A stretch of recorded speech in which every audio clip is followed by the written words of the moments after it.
you're new here, don't forget to subscribe, because today we've got something pretty special for you guys. Take a look at this.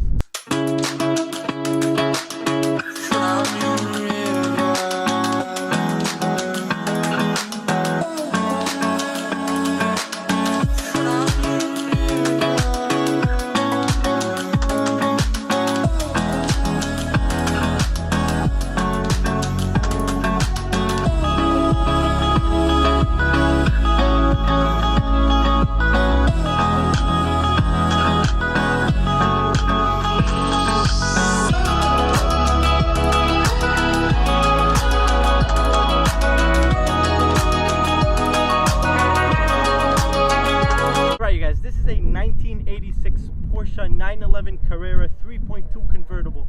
A pretty long name, but the car has got a good history. So let's just do a quick background check on Porsche.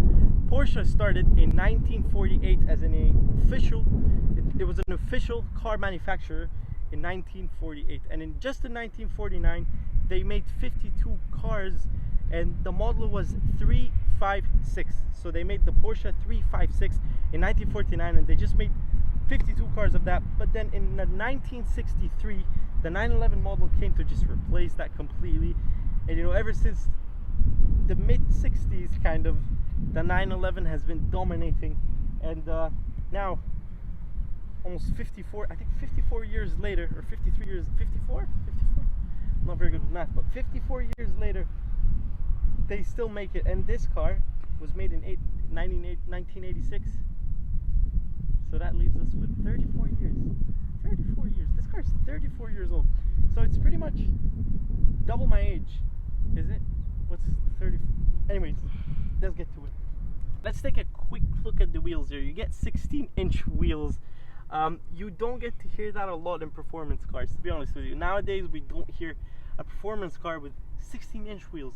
But these wheels, I don't know what's about them. They look really good. If you just take a quick look at that. And this Porsche emblem is also straight from factory, so nothing here has been replaced in this car, which is crazy to think about. One thing I want to talk to you guys about real quick before you start making fun of the car or the paint: this has not been touched ever since the day it came out of the factory. So 34 years and the paint is still looking okay. If you'd see my car, which is in the background, this car was made in 2016. The paint looks terrible. So Porsche have really done a good job. One thing I really like is the sleek door panels. I don't know why, I feel like you see these lines here, same thing over there. It just kind of, I don't know, I feel like this is it looks beautiful, if that makes sense. And obviously these kinds of cars are supposed to be like that. Older generations, are you liking what I'm doing? The thing is this massive bonnet you guys see over here, and to get it opened, it's kind of difficult. So I'm going to show you guys the latch that's inside. The latch is placed on top of the driver's AC vent, and you have to pull on it to pop the hood open. After you pull on that latch, you come down here. There's a metal piece that you kind of have to do. It's obviously a lot of work, but it's a massive, this is meant to be a trunk, because obviously the engine is in the back, which we'll take a look at right now. But you get this kind of nice floor mat for the trunk. It looks cool, but it has a massive space. And these mats, they match the interior. And round the back, it's the same thing to get this open. You have this latch right here. You have to pull on it. Alright guys, I've realized that there's no safety latch, so you just kind of have to pop this open. So if by accident you would to pull the latch that's inside and you drive real quick, this will kind of just, I don't think that's aerodynamically correct though. So anyways, let's take a look at the engine. This car comes with a 3.2 flat-six engine that makes 207 horsepower and 192 pound-feet of torque. It only comes with a 5-speed manual transmission, and its rear-wheel drive. It weighs a little over 1,000 kilograms. Guys, let's take a quick look at the body of this car. Coming up the front here, you have these Bosch headlights. Obviously, right now, if you'd see those on a car, this would kind of be weird. They look like they're coming straight out of a Vespa. If that makes sense, but they're, they look cool. And obviously back in the 80s, this was kind of the sporty trend, so it makes sense to see those. And next thing you see is the bumper. Now it's obviously very small compared to nowadays bumpers, the bumpers you see in sports cars, the bumpers you see on these kinds of cars. But when you take a look up there, you obviously have a get also this vent over here that provides airflow, which is always a good thing. I don't think it really makes a huge difference in this day and age right now, but back then I'm pretty sure it served a good purpose. Coming around the back here, there's one thing I want to show you guys. I'm gonna put a picture up. This is called the whale tail, and this is normal. This is what it comes like from the factory, and I like this way more. So let me know in the comments what you guys think. Finally, my favorite thing on this car, the Porsche Flex, the Porsche brake lights. Pretty big, but you know, back in the days, I am pretty sure this was the rich kid car. It wasn't really, you know, someone like me. Probably you too, you know. I don't think we could have been able to drive this car. But this again was an indication to those behind you that this guy is rich, he's fast, and it's a small car, sport, you know, track, speed, all these kinds of things that you kind of see right now in a Porsche GT3 RS, but it's in this thing. One really cool thing, you have a door handle inside the door handle. Alright, first thing you guys see when you get inside here is obviously how small it is. But back in the 80s, and I didn't know this, so this is news to me, you had electronic window controls, so you could put down your windows and put them up electronically. There's no that thing that you have to kind of just roll. It feels like you're swimming and building shoulder muscle. The sun visor is pretty close to your head, but other than that, kind of there's no infotainment system. It's just like a radio, and this is an aftermarket radio. It comes with a different radio, but obviously this one I think is more compatible with a Bluetooth and an AUX cord and stuff like that to make it easier to play or use the modern technologies. Now coming inside here, there's a lot of gauges to see.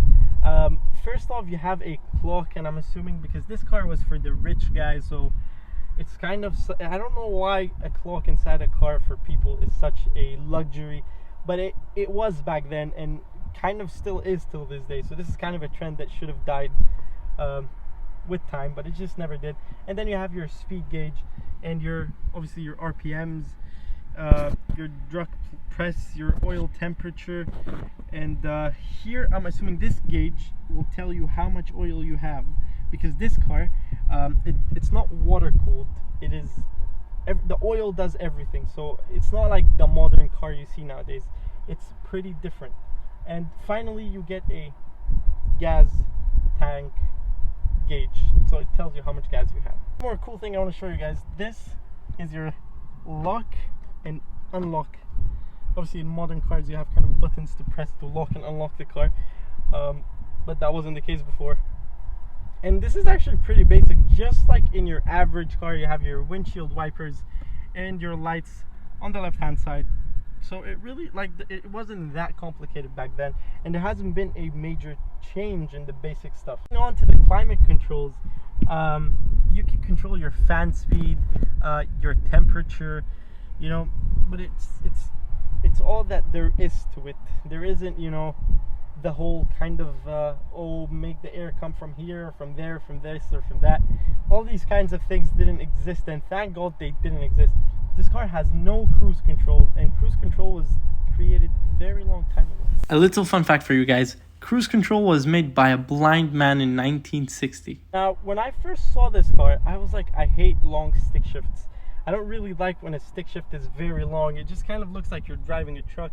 But I got inside the car and I realized why you need a big shift, because there's just no way like you can reach more down and kind of try to, you know, shift gears unless you're a smaller person. But I'm not that tall, you know, so I'm pretty average, so that would be kind of difficult if every time I had to kind of just, you know, come forward to change gears.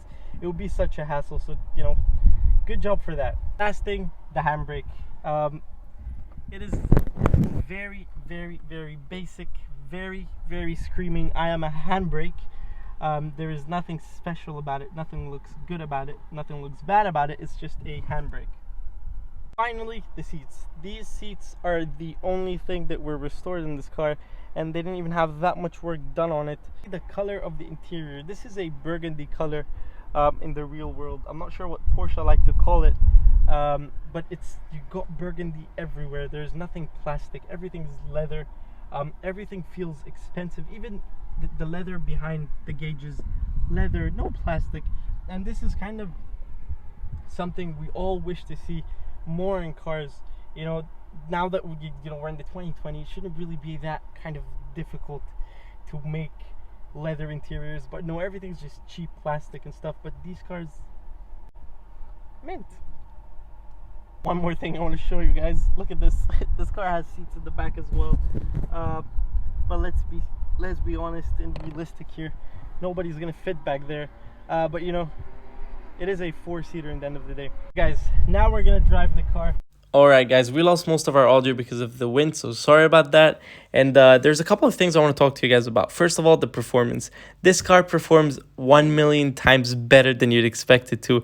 And you know, it's rapid, it's very small, it sounds good, it handles well. And there's no power steering, so you'll get a good shoulder workout done.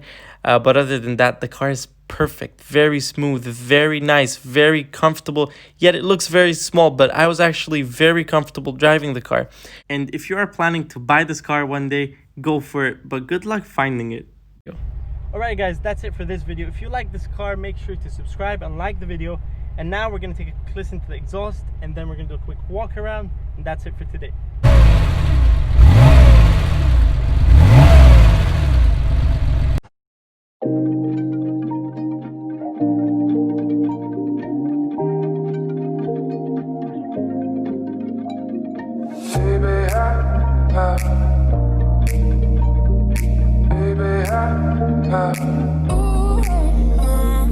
I've been wanting something from you. You ain't giving nothing. I've been wanting something from you. You ain't giving nothing.